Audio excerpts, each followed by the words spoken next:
अन्नाद आनंदम प्रति। अन्न से आनंद की ओर। अन्न से आनंद की ओर की यात्रा कैसे होती है? इस चैप्टर में हमें भृगु और वरुण, पिता और पुत्र या गुरु या शिष्य के बीच संवाद के रूप में बताया गया है। कैसे भृगु अपने पिता से पूछते हैं कि ब्रह्म ज्ञान क्या है, तब वरुण उन्हें कहते हैं कि खुद जाओ, तपस्या करो और ज्ञान की प्राप्ति करो कि ब्रह्म ज्ञान क्या है। तब भृगु अनेक वर्षों तक तपस्या करते हैं और ब्रह्म ज्ञान की प्राप्ति करते हैं। ये ब्रह्म ज्ञान की प्राप्ति उन्हें पंच कोशों के रूप में होती है। तो कैसे वो ज्ञान की प्राप्ति करते हैं, आइए पढ़ते हैं इस चैप्टर में। एक बार ब्रह्म ज्ञान के लिए तत्पर वरुण के पुत्र भृगु विनय पूर्वक पिता के पास जाकर निवेदन करते हैं। भृगु अपने पिताजी के पास जाकर कहते हैं, हे पिताजी, मैं आपको सादर प्रणाम करता हूँ। भगवान, ब्रह्म के विषय में मेरी मन में कुछ जिज्ञासा है कि वह ब्रह्म क्या है जिससे सारा जगत संचालित होता है। कृपया मुझे उपदेश दीजिए। वरुण कहते हैं, पुत्र, तुम्हारा कल्याण हो। ब्रह्म ज्ञान के लिए तुम स्वयं खोज करो, प्रयत्न करो, अभ्यास करो, तपस्या करो। तपस्या से ही जाना जाता है। तब भृगु कहते हैं, ठीक है पिताजी। तब भृगु अनेक वर्षों तक तपस्या करते हैं। तपस्या करके फिर से पुनः अपने पिताजी के पास जाते हैं। पिता उनसे पूछते हैं, वरुण, अरे पुत्र, तुमने क्या जाना? तब भृगु कहते हैं, हे पिता, अन्न ही ब्रह्म है। वरुण कहते हैं, ब्रह्म है, अन्न ही ब्रह्म है, ऐसा तुमने कैसे जाना? भृगु कहते हैं, हे पिता, अन्न से ही प्राणी उत्पन्न होते हैं, अन्न से ही प्राणी जीवित रहते हैं, अन्न से ही शरीर और बल बढ़ता है, इसलिए अन्न को ही ब्रह्म कहा गया है। हे राजन, यहाँ पर महीपते राजन या संबोधन करने के लिए प्रयुक्त हुआ है। आहारात सर्वभूतानि संभवन्ति महीपते, आहारेण विविर्धन्ते, तेन जीवन्ति जंतवः। हे राजन, आहार से ही सभी प्राणी उत्पन्न होते हैं, आहार से ही सभी वृद्धि को प्राप्त होते हैं, इसलिए सभी प्राणी जीवित रहते हैं। तब वरुण कहते हैं, पुत्र, तुमने भली भांति समझा, मतलब अच्छी प्रकार से समझ लिया है। इसलिए कहा जाता है, अन्न ही सभी प्राणियों में ज्येष्ठ है, इसलिए इसे सभी रोगों की दवा कहा जाता है। अतः कभी भी अन्न की निंदा नहीं करें। अन्न को सदा ईश्वर की बुद्धि से ग्रहण करें। कभी भी अन्न का परित्याग नहीं करें। प्रयत्नपूर्वक अन्न को अधिक उत्पन्न करना चाहिए। हमेशा सात्विक और हितकारक आहार ग्रहण करना चाहिए। और हे वत्स, ब्रह्म को जानने के लिए अभी और प्रयास करो, तप करो। तब भृगु कहते हैं, ठीक है पिताजी। फिर भृगु पर्वत पर जाकर अनेक वर्षों तक तप करते हैं। तप करने के बाद पिता के पास जाते हैं। आए हुए पुत्र को देखकर पिता पूछते हैं, वरुण, हे पुत्र, तप से तुमने क्या जाना? तब भृगु उत्तर देते हैं, हे पिताजी, प्राण ही ब्रह्म है। वरुण कहते हैं कि हे भृगु, प्राण को ब्रह्म कैसे जाना? तब भृगु कहते हैं, हे भगवान, प्राण ही सभी प्राणियों की आयु है। प्राण में ही शरीर प्रतिष्ठित है। प्राण ही हमारा जीवन है। प्राण के बिना शरीर क्रिया शून्य हो जाता है, इसलिए प्राण सबसे ज्येष्ठ और श्रेष्ठ है। इसलिए प्राण ही ब्रह्म है, यह मैंने जाना। तब वरुण कहते हैं, पुत्र, तुमने सत्य कहा। प्राण से ही ये सभी प्राणी उत्पन्न होते हैं। प्राण से जन्मे जीव जीते हैं। प्राण शक्ति से ही शारीरिक क्रिया शक्ति का विकास होता है। इसलिए प्राण की हर प्रकार से रक्षा करनी चाहिए।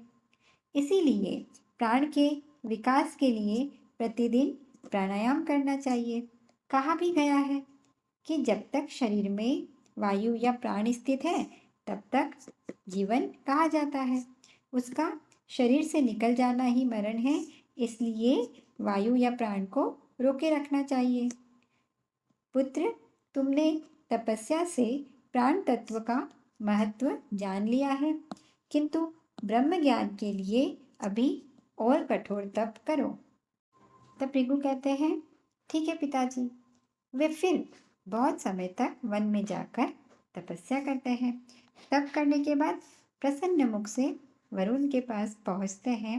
वरुण भृगु से पूछते हैं। वरुण कहते हैं, हे पुत्र, तपस्या से तुमने क्या ज्ञान प्राप्त किया? तब भृगु कहते हैं, हे पिताजी, मैंने तप से यह जाना कि मन ही ब्रह्म है। वरुण ने कहा, पुत्र, मन को ब्रह्म कैसे कह सकते हो? तब भृगु कहते हैं, हे पिताजी, मैंने तब से यह अनुभव किया कि हमारा मन ही सभी कर्मों को करने वाला है। समस्त इंद्रियां भी हमारे मन से ही संचालित होती है। मनुष्य मन से ही सारे कार्य संपादित या संपन्न करता है। मन से ही संकल्प, भाव, विचार उत्पन्न होते हैं। इसलिए मन ही ब्रह्म है। तब वरुण कहते हैं, हे वत्स, तुमने भली भांति अनुभव किया कि मन ही सब कुछ है। इसलिए उपनिषद में कहा गया है, काम, संकल्प, संदेह, श्रद्धा, अश्रद्धा, धैर्य, अधैर्य, लज्जा, बुद्धि और भय, ये सब मन ही है। वत्स, मनुष्य चिंतन शक्ति और मनन शक्ति और दृढ़ संकल्प से सब कुछ प्राप्त कर सकता है। इसलिए मन की शक्ति पाने के लिए मन को हमेशा सत्कर्मों में साधना चाहिए, अर्थात अच्छे कर्मों में लगाना चाहिए। मन को शोक रहित, उत्साह युक्त और शांत रखना चाहिए। आहार की शुद्धि भी करनी चाहिए। और है पुत्र, ब्रह्म ज्ञान के लिए अभी और प्रयास करो। तब भृगु कहते हैं, ठीक है श्रीमान। फिर भृगु बहुत समय तक कठोर तप करते हैं। तप करने के बाद पिता के पास पहुंचते हैं। पिता उनसे पूछते हैं, वरुण, हे भृगु, तप से क्या अनुभव किया? भृगु कहते हैं, हे पिताजी, मैंने तप और सूक्ष्म ज्ञान से यह जाना कि विज्ञान ही ब्रह्म है, अर्थात बुद्धि ही ब्रह्म है। तब वरुण कहते हैं, पुत्र, सत्य कहते हो। इसलिए बौद्धिक विकास के लिए विज्ञानमय कोश का विकास करना चाहिए। इसके लिए प्रतिदिन ध्यान और योगासन करना चाहिए। और यदि ब्रह्म के स्वरूप को जानने चाहते हो या जानने की इच्छा है तो और प्रयास करो, खोजते रहो। तब भृगु कहते हैं, ठीक है श्रीमन। भृगु फिर से बहुत काल तक या लंबे समय तक तपस्या करते हैं। तपस्या समाप्त करने के बाद प्रसन्न मुख से या प्रसन्न होकर अपने पिता के पास जाकर उपस्थित होते हैं। तब वरुण कहते हैं, हे वत्स, तप से तुमने क्या जाना? भृगु कहते हैं, हे भगवान, अत्यंत सूक्ष्म चिंतन और तप से मैंने यह समझा कि आनंद ही ब्रह्म है। वरुण पूछते हैं, हे पुत्र, आनंद को ब्रह्म कैसे कहते हो? भृगु कहते हैं, हे पिताजी, हमारे सभी कर्म आनंद के लिए ही होते हैं। हमारे कर्म का लक्ष्य आनंद की प्राप्ति ही है। आनंद से ही प्राणी जीते हैं। आनंद रहित जीवन मृत्यु के समान है। इसलिए आनंद ही ब्रह्म है। तब वरुण कहते हैं, हे वत्स, तुमने सत्य प्रकट किया। इसलिए आनंद की प्राप्ति के लिए प्रतिदिन ध्यान और योगासन करने चाहिए, प्राणियों पर दया करनी चाहिए, परोपकार करना चाहिए, राग, द्वेष, ईर्ष्या, क्रोध, लोभ, मोह इन सबको छोड़ देना चाहिए। सदा ईश्वर की सेवा करो और आनंदित रहो। भृगु कहते हैं, ठीक है श्रीमान, वैसे ही आचरण करूँगा। तब वरुण कहते हैं, हे पुत्र, तुमने तप और सूक्ष्म ज्ञान से अन्न, प्राण, मन, विज्ञान और आनंद का महत्व जाना। इन पांचों से ही हमारा पूर्ण विकास होता है, इसीलिए इसे ब्रह्म कहा जाता है। ब्रह्म का स्वरूप तो इनसे भी परे है। ये सब ब्रह्म ज्ञान के द्वार हैं। यदि तुम इनका क्रमशः विकास करोगे तो ब्रह्म के स्वरूप का बोध होगा।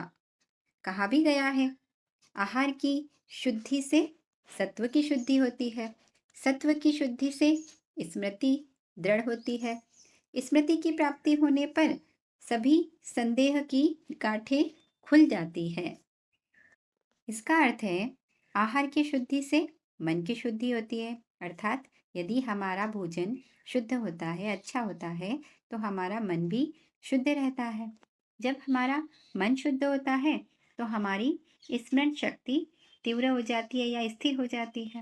और जब हमें स्मरण शक्ति प्राप्त हो जाती है तो सभी गांठों से मुक्ति मिल जाती है। अर्थात जब हमारी स्मरण शक्ति हमें प्राप्त होती है तो हमें आत्मज्ञान की प्राप्ति हो जाती है। तब भृगु कहते हैं, ठीक है श्रीमान, मैं आपका आभारी हूँ।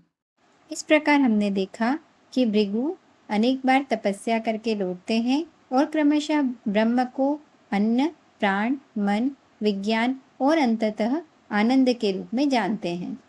अगर आपको ये व्याख्या अच्छी लगी हो तो प्लीज़ चैनल को लाइक, शेयर एंड सब्सक्राइब कीजिए। धन्यवाद।